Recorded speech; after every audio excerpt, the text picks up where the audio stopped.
Hydro mill மின்சாரத்தின் தேவை ஒவ்வொரு நாளும் அதிகரித்து வருகிறது. நிலக்கரி போன்ற எரிபொருள் மூலமாக, அனல் மின் நிலையங்களும் கதிர்வீச்சு தனிமங்கள் மூலமாக அணுமின் நிலையங்களும் உருவாக்கப்பட்டு சுற்றுச்சூழலுக்கும் மனித மற்றும் உயிரினங்களுக்கு மிகப்பெரிய அச்சுறுத்தலை ஏற்படுத்தி வருகிறது.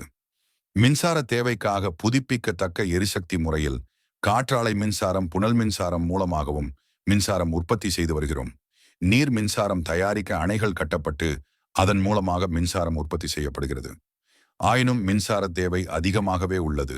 அணைக்கட்டு மற்றும் நீரேற்ற நிலையங்கள் மூலம் மின்சாரம் தயாரிக்கப்பட்டு வெளியேற்றப்பட்டு விசையுடன் வெளியேறும் இடங்கள் மற்றும் பெரிய அளவிலான வாய்க்கால்களில் அதிவிசையுடன் பாயும் நீர் ஓட்ட விசையை பயன்படுத்தி நீர்மின் ஆலைகளை ஏன் ஏற்படுத்தக்கூடாது என்ற வினாவிற்கு விடையாக எங்களது ஊர் பகுதியில் பிரசித்தி பெற்ற பரம்பிக்குளம் ஆழியாறு நீர்த்திட்டத்தின் பாதையாயிருக்கும் காண்டர் கனால் மூலம் ஆண்டு முழுவதும் நீரோட்டம் இருந்து கொண்டே இருக்கிறது.